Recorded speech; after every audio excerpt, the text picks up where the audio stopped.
Hey y'all, and welcome back to my channel. I had filmed this video already, but I really didn't like the quality of it, so here I am back again filming this video.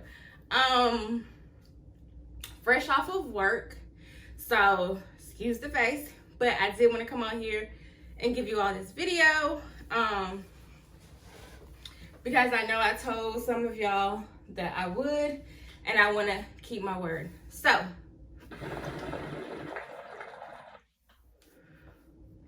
this video is practically, if you read the title, about my home buying experience and everything I went through. My experience may not be like yours. You know, yours may be better. Yours may be the same as mine, or yours could be worse. It really just all depends. So to get the backstory of, you know, my whole entire journey, I'll link the first video in the information card above, and that'll just go all the way through. And then on my channel, that'll go all the way through everything that I went through before I closed. And then I showed y'all of the building of my house from the ground up, and now this is the aftermath. So I've been in my house roughly almost 2 months. It's been about six weeks, and it took quite a while to get here, but let's just jump right into it. Okay, I was gonna do like a Q&A. I wanted y'all to ask me some questions y'all wanted to know, but I'm just gonna run down my entire process of what I had to go through. I'm not gonna sugarcoat anything, and we're just gonna go from there. All right, so I went under contract in June, you know, and that's when you just submit your offer to the buyer, and you know, they either accept or they counter.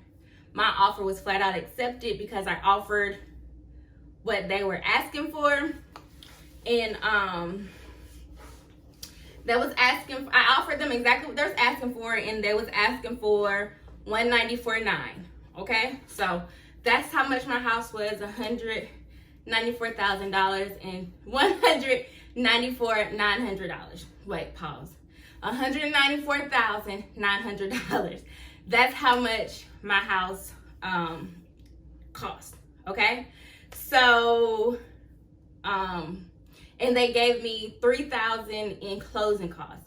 So additional closing costs plus my down payment I had to pay. Okay, so let me just make that clear. Closing costs and your down payment are two different things. You know, your down payment is eventually calculated into your closing costs, but just to, you know, just to not confuse people, your down payment is one thing, and then your closing costs is another thing. Your closing costs are like the attorney fees and the lender fees and the appraisal. Well, the appraisal may be different as well, but your appraisal and all this other stuff. So it's a whole bunch of stuff that they charge you for closing fees, like your deed, your insurance, all that jazz. Okay, so that's that, and that's that. So the seller, being that it was a brand new house, the seller was only contributing $3,000. Now, rewind back to the house that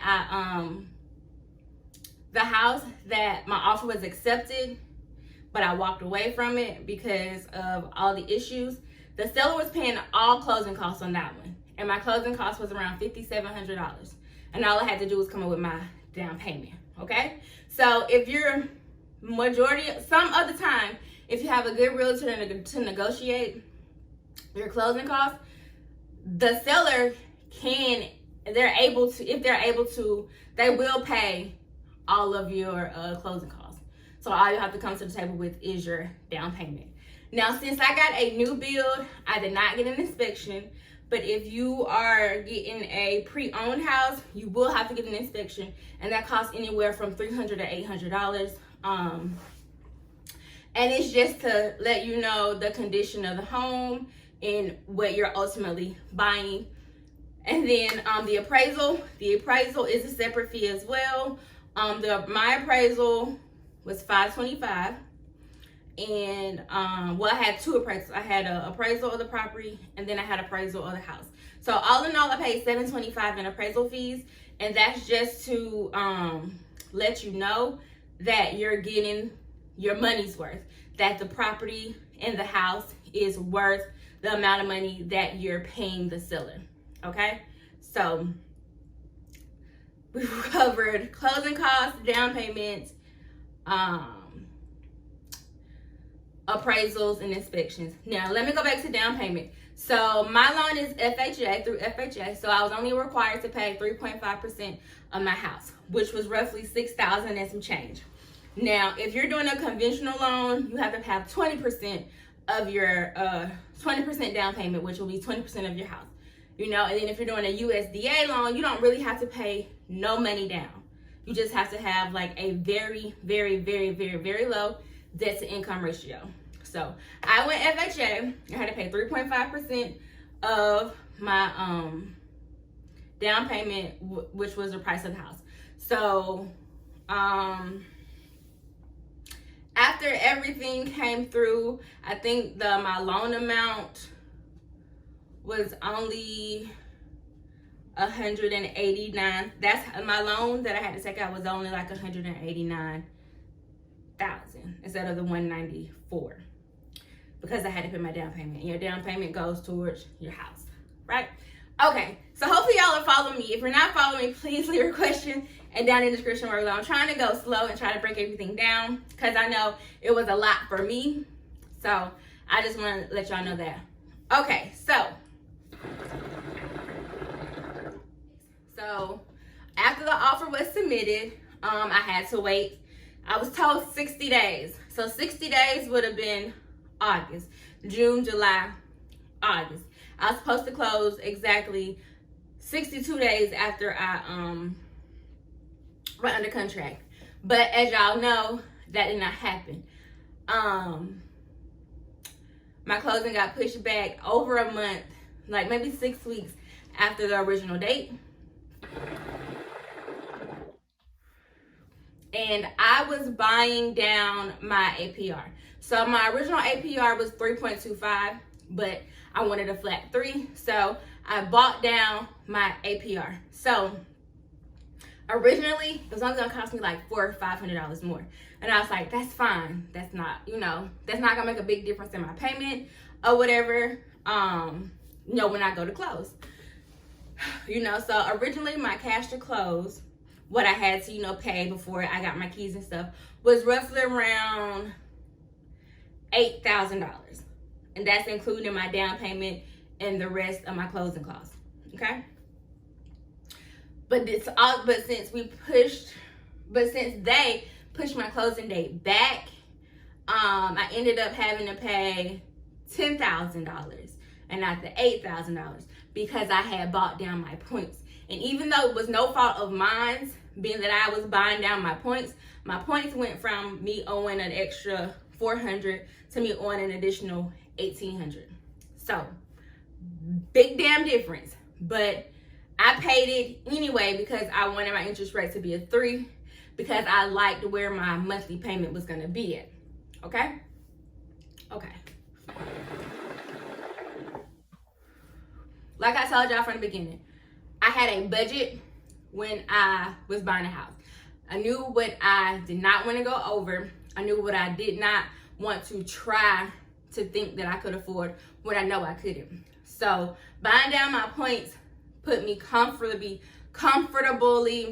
under my max that I wanted to pay. So that's why I bought down my points. Like I said, knew I wanted to be in a certain mortgage price, and buying down my points helped me tremendously on that. Okay, so that's that. And then you can talk about that with your lender, if that's an option for you or not. I bought during the pandemic, so the market was like really, the APR was like really low. So yeah, what happened after that? So my realtor was great. I have no complaints with her. Like, she checked in with me asking me if I, if I needed anything, how everything was going. She even sent me a spa voucher or whatever. So that was great. Now, my issue was my lender, okay? Because I felt like in the end, I'm paying you to do a job, so why do I have to do your job for you? So my lender would never check in with me. Never. It would go by weeks without checking in with me. And that should have been my number one red flag. But since I had already switched lenders before, I was like, I'm just going to go ahead and go through it and try to just get over with. But that was my issue. So your application has to, once you get your pre-approval, your lender will do your pre-approval, your mortgage loan officer will do your pre-approval before you even go start looking for houses. Okay? Before you go start looking for houses, you have to have a pre-approval letter before you even step foot in a house with most realtors. Because they don't want you to see a house and then you like it and you can't bid on it because you have no money, in a sense. You get what I'm saying? So that was that. So when I got my pre-approval, she was like really friendly, this and the third, very knowledgeable. And she pre-approved me for of course, it was a good amount. I have a $195,000 house. Anyway, so once I went under contract, it's like they waited 2 weeks before even submitting my application to underwriting. Mind you, it's already a pandemic, so things are going a little slower. But it was like 2 weeks. I had to check up on my application before, they even said anything about it. So underwriting was supposed to take maybe 5 to 7 days. Mine took 4 weeks. 4 weeks, and I had to continue. Every week, I had to check up on them. Nobody ever came back to me. I always had to check up on them and ask them where I was in the process. Because mind you, I was slated to move out of my apartment, August 1st. So I needed to know what was going on. Okay? So finally, after the 4 weeks, my file was escalated or whatever.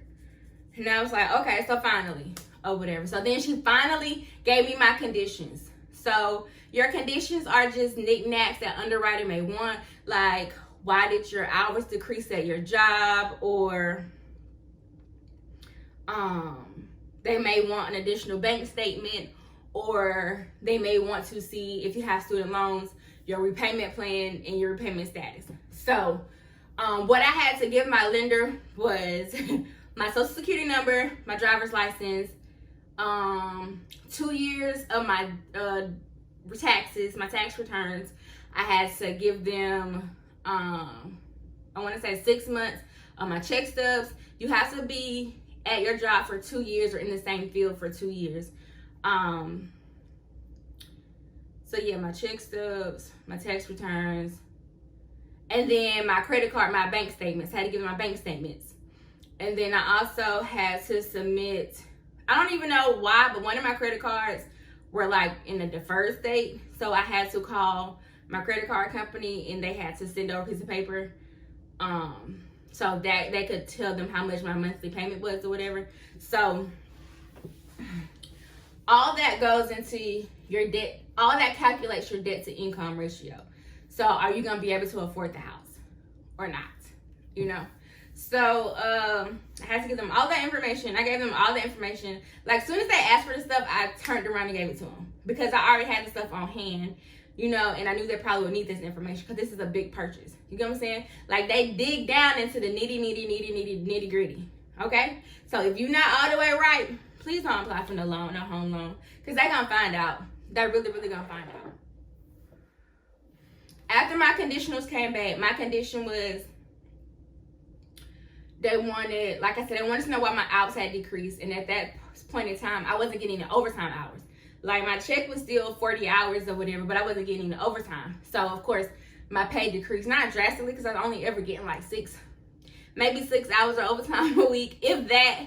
You know what I'm saying? I work in an office, so but I wanted to know why that decreased, and they wanted to see the repayment of my student loans.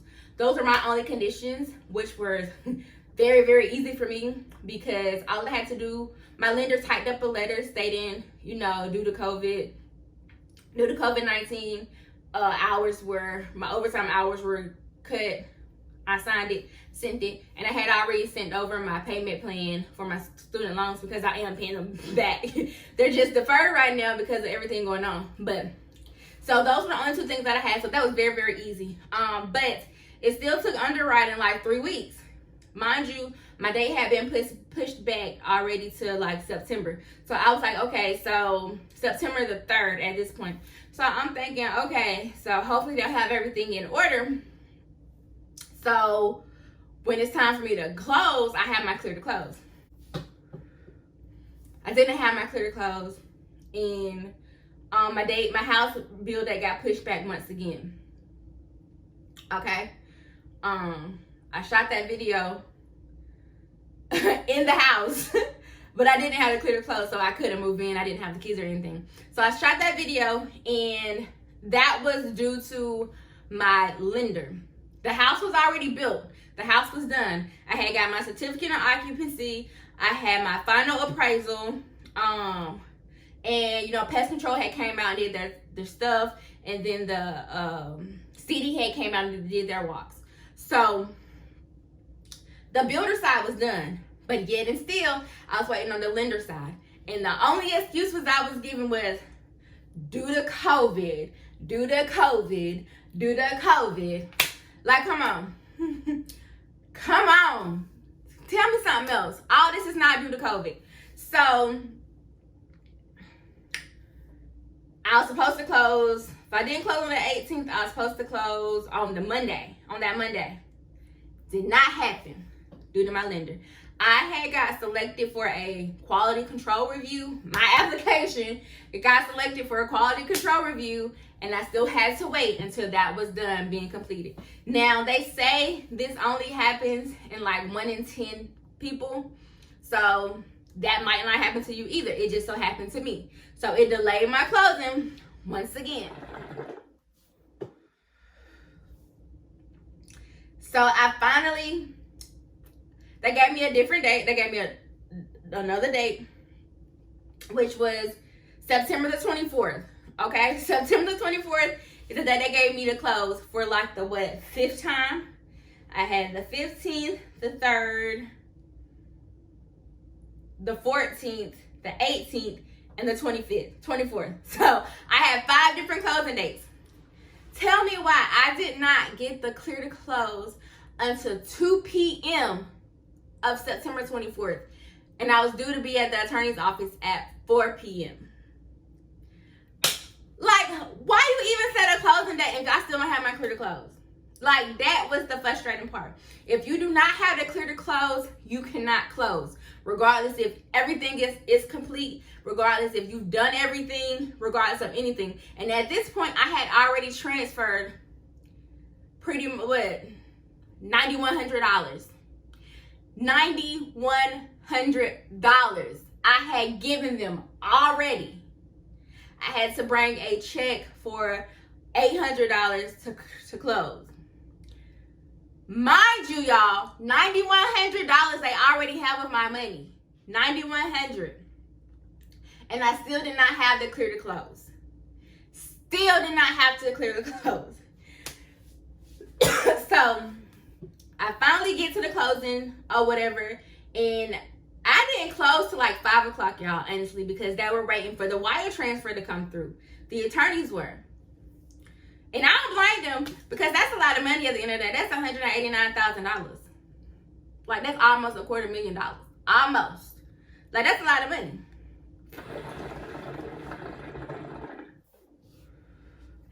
So, closing was really just the attorney going over the documents that you were signing, and I signed like 100 times. And you know, you just getting a copy of everything, your inspections, your appraisals, your occupancy of your certificate of occupancy, and like all the way out, like a big stack of papers, y'all, with all of my stuff. So to cap it off, my monthly payment includes my mortgage, my escrow, and my insurance. So being that I'm on FHA, I do have a PMI, which is an insurance paid to the federal government. That's how I secured my loan. So if you do FHA, you will be paying an additional money, you know, monthly to them. And then escrow is my homeowners association fees, because I am in an HOA. It's my what is it called? I wish I had, y'all, I'm so sorry. It's my homeowners insurance. It's my property taxes. It's like, I'll jot it down in the video right here so y'all can see. I have to get my paperwork and tell y'all exactly what's in my escrow account. But yeah, so a portion of that goes to escrow, and then of course a portion of my monthly go to interest. So I do plan on after maybe a year or two refinancing, but refinancing with the equity in my house. Like, they're still building, like, y'all have to understand, my house was the first house built on this street, okay? So there are already, I think 9 other houses that they're finishing on my street, plus another street over. They just finished like 6 more houses. So you have to understand that's equity for me, because the lady that just moved in the cul-de-sac with the same floor plan paid $10,000 more for her house than I had to pay for mine. So that's already $10,000 in equity that I have for my house. So about a year or two, because I live in a rural I'm gonna put it on the screen. I stay in one of those country areas where there's nothing but trees, so they're gonna constantly build. So that's constant equity that I'm gonna continue to gain. You get what I'm saying? And plus I put value into my house, that's equity as well. So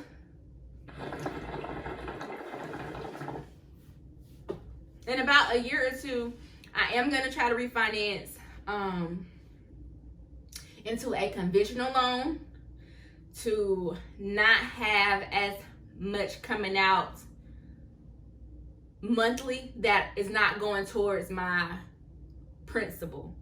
You get what I'm saying? Because right now, I think out of the money the mortgage that I pay monthly, only about $500 is going towards the principal, which is the amount of money that I owe on the loan. Everything else is interest, escrow, and then the insurance I have to pay for the actual loan.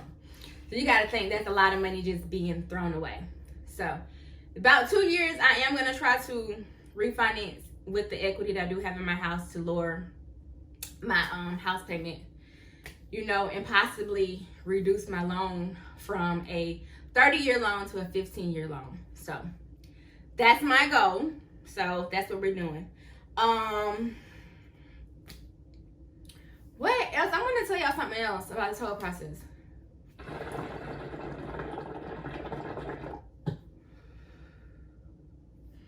Just to recap, make sure you have a realtor that you can trust.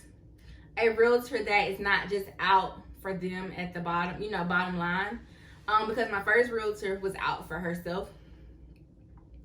Standard commission in Georgia is 3%, and she was charging me 4%. Now, usually, the seller will pay your realtor's commission. So that does not come out of none of your money. You don't pay for anything when it comes to your realtor. The seller does that, okay? That's how it was in my situation. That's how I seen it done in a lot of situations as well. You'll just have to talk to your realtor about that. But for the most part, their commission comes from the seller, not you. You're the buyer. Make sure, like I said, make sure you have all your ducks in a row.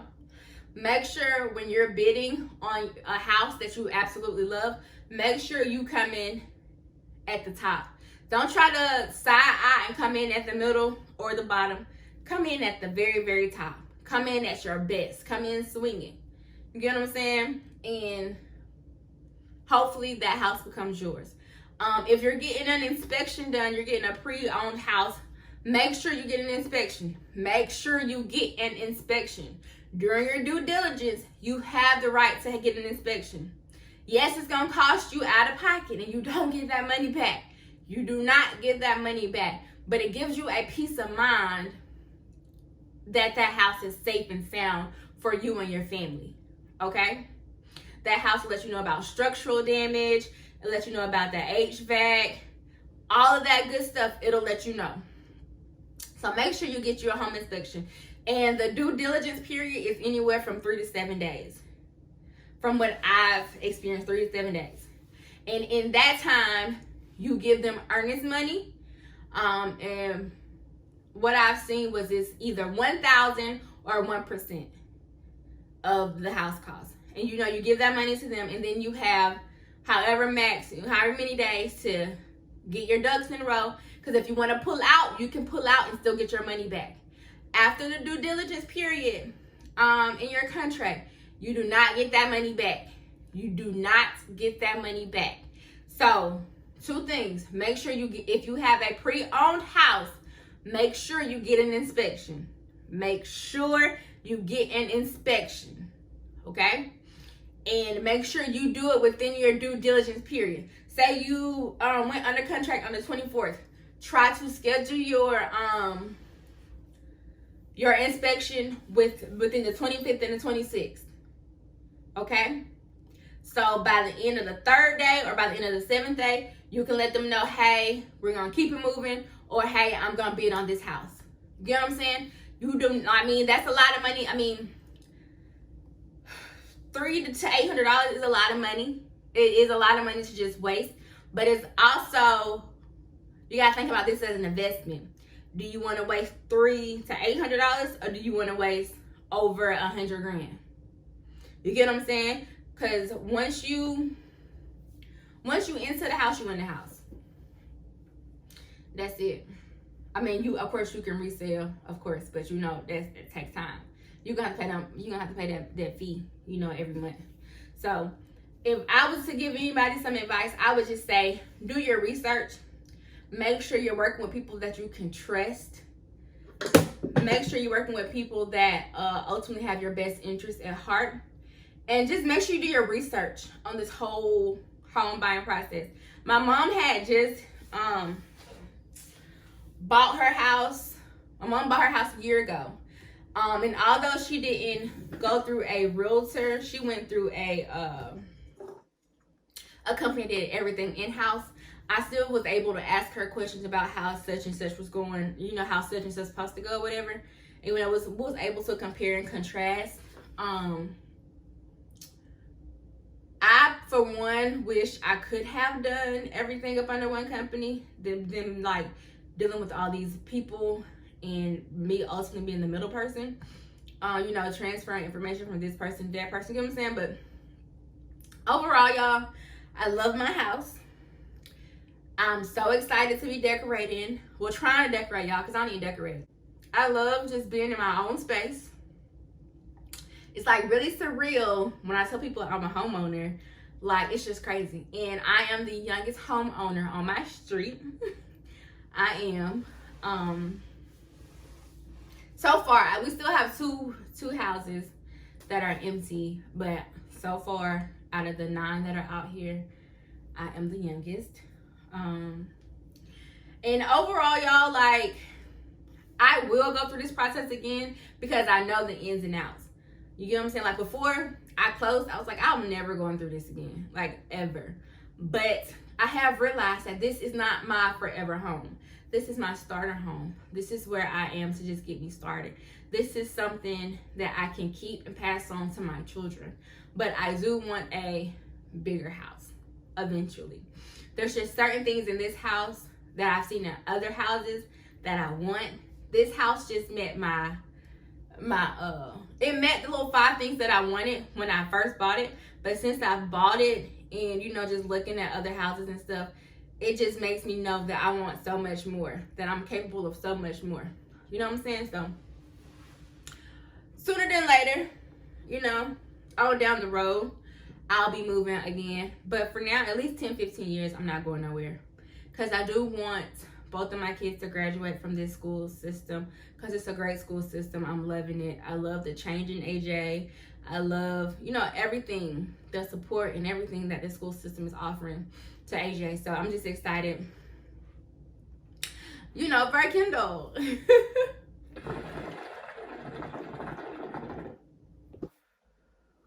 But hopefully I answered like all of y'all's questions. If y'all have any other questions, y'all can, you know, leave them down in the description bar below. I'll definitely answer them. And